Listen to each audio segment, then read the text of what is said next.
This is the recording of a poem called Love 3 by George Herbert. It's called Love 3 because Herbert wrote two other poems titled Love. I invite you to look up his work, but I hope you enjoyed this recording of this poem. Love bade me welcome, yet my soul drew back, guilty of dust and sin. Yet quick-eyed love, observing me grow slack from my first entrance in, drew nearer to me, sweetly questioning if I lacked anything. A guest, I answered, worthy to be here. Love said, you shall be he. I, the unkind, ungrateful? Ah, my dear, I cannot look on thee.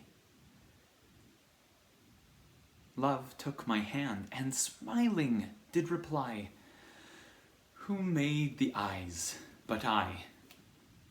Truth, Lord, but I have marred them. Let my shame go where it doth deserve. And know you not, says Love, who bore the blame. My dear, then I will serve. You must sit down, says Love, and taste my meat. So I did sit and eat.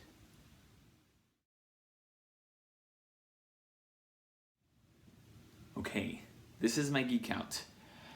And I'm trying to make it unedited, but I guess this is the third take, so it's not completely unedited. But that's okay. So, something important to know about George Herbert that you might have already picked up, depending on how familiar you are with Christianity, is that he was a Christian.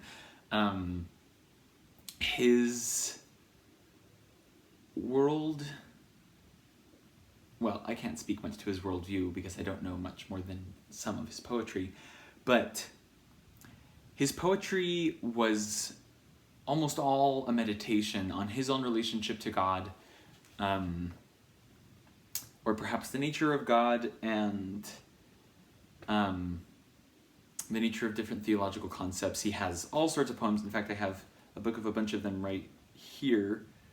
And he talks about all sorts of things, and he does all these different metaphors, but they almost, well, all of them that I know of, come back to worship of God, belief in Jesus Christ, and so it's important to know that he's grounded in that. So love, in this poem, is God. You can, I guess, if you want, you could take it a different way, but my personal read on the poem is that Herbert definitely intended to think of love as God. There's no question about that for me. So if you need to take it a different way for the poem to be significant, that's up to you. You can figure that out. But I think for Herbert, it would have definitely been tied to God. So love, or God, is welcoming the speaker of this poem as a guest into the home of love, into the home of God. And the thing is that the speaker is hesitant and uncertain. Even though the speaker was invited by Love to come and dine at his table, he's still kind of uncertain. And the cool thing is, I love thinking about it, of Love as the host, because, and I get personal here, but from my personal experience with guilt and shame, I totally understand the wanting to draw back. And love's question can be taken more than one way. One way to take love's question, love questions, are you missing anything? He says, love drew nearer to me, sweetly questioning if I lacked anything. And that was a paraphrase. I shortened it a little bit there. But one way to take that is like, oh, are you missing anything? Like, did you miss any of the things you needed to get here? Like that's one way to take it. But the cool thing is that another way to take it is love, the host, drawing nearer and saying, I can tell you're uneasy.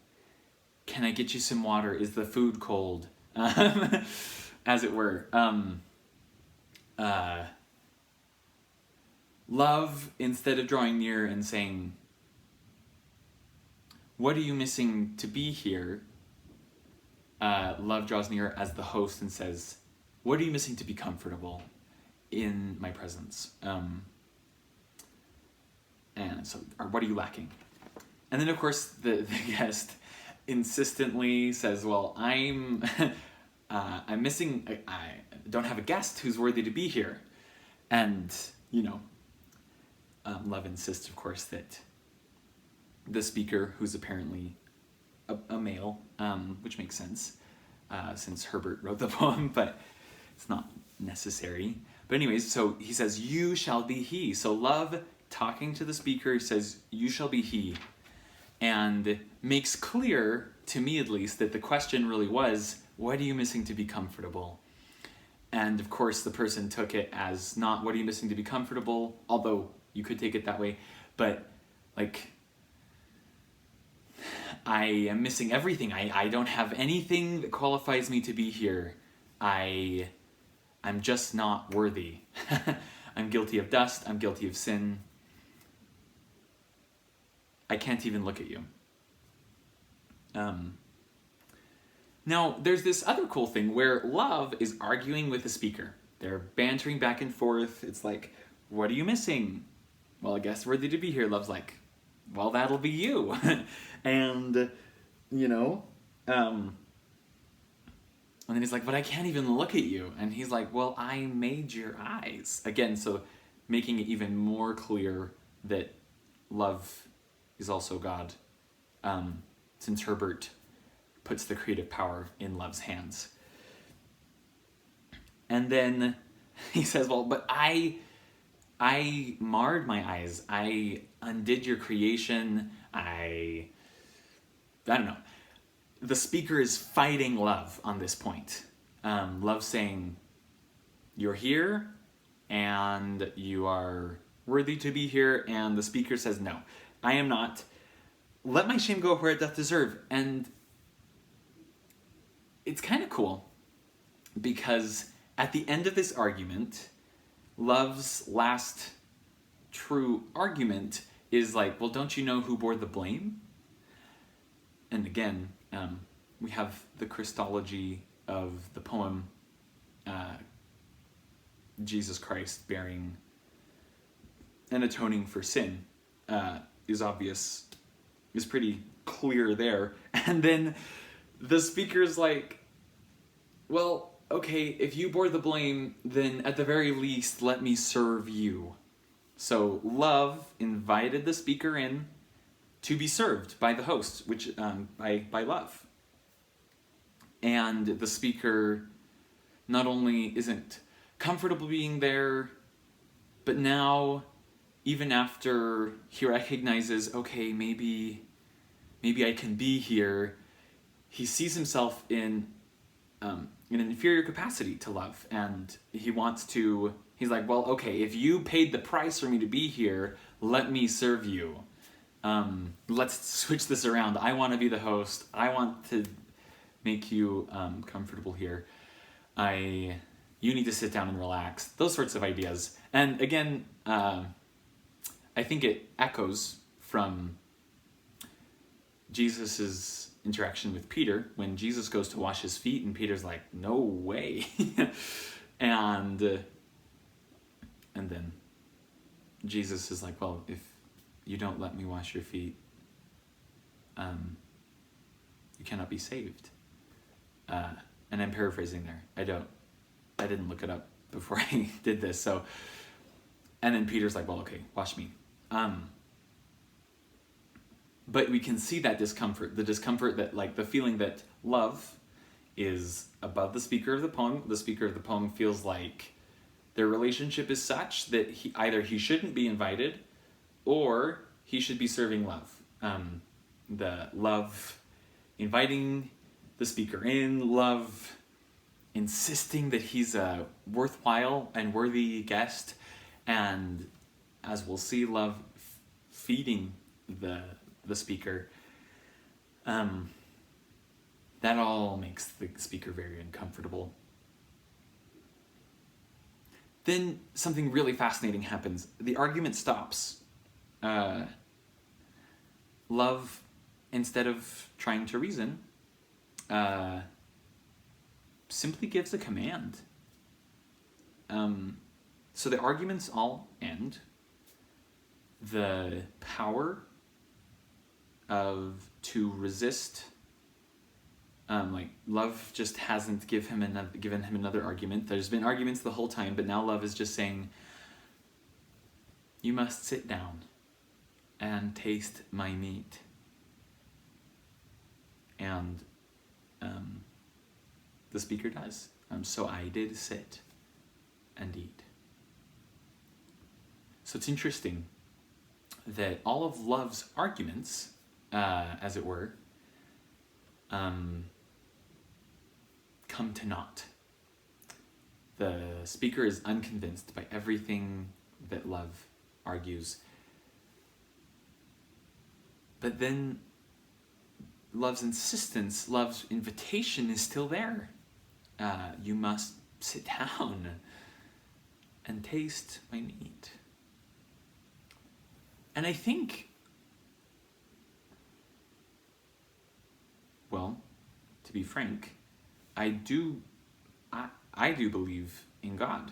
So I interpret this poem theologically. Again, if you don't, I think there's room here. And at the same time, I'm going to leave that work to you. But for me, as someone who does believe in God, that insistence from him, from love, to sit down and taste my meat. The argument is stopped. The speaker has resisted the whole time, but now there's just this invitation. Basically the invitation from the beginning. Come in, eat, you're welcome here.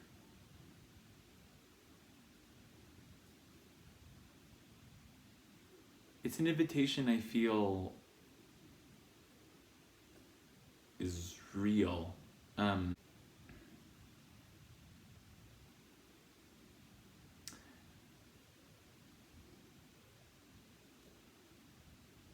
I don't think there's a way to argue with yourself enough to convince yourself that you're worthy of love, that you belong at the table, that you can come closer, that you can be comfortable. I don't think there's a way to talk yourself into it. But the invitation's still there, and it's sometimes weird because, at least me, I've struggled to accept that invitation, whether it be from God or it be from other people, to accept myself and believe good things about myself. It can be challenging because I feel like I need a really good reason to. And I found that no matter how much I try, I can't talk myself into it. But when I yield to love,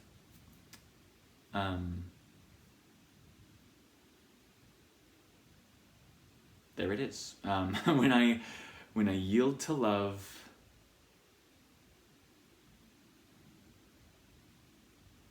there's the peace. And so that's kind of what that ending means to me. So I did sit and eat.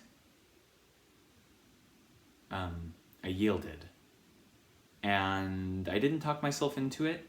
Maybe I'm still a little uncomfortable. Certainly, Herbert, like I said, he was a Christian. He lived in, like, 17th century England.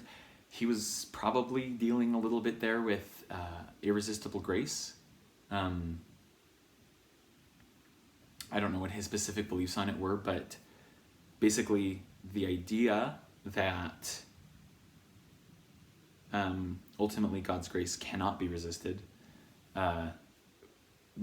that's a doctrine that he would have been familiar with and possibly believed, depending on, I guess, how orthodox he was. So there's some of that, but then just accepting the invitation without argument. Maybe you're still uncomfortable with accepting the invitation of love, the invitation to be loved, and the invitation to love in return. And yet, there you are, eating. I don't know. You can take that as you will. I just find this poem to be really powerful.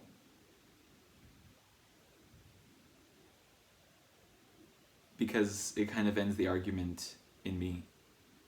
I totally believe in reasoning and argument and those sorts of things, but I also think that in order to reach reality,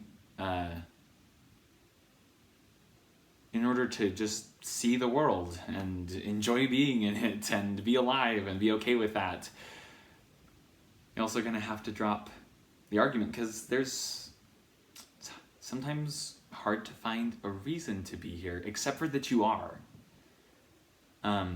You are already here. We're all here. And in love's eyes, perhaps, that's enough of a reason to sit and eat, to accept your invitation to the table. Anyway, wow. Well, thank you for being here. So, yeah, if any of that, if any of the part that I was just kind of self-reflection, you can just ignore that. Maybe you've already stopped the video. But I hope you enjoyed the poem, and I hope you enjoyed at least the part that really dealt with Herbert's writing. I hope you'll read this again and again, or read other poetry. Maybe it'll inspire you to find other poetry by Herbert, by someone else. So, thank you.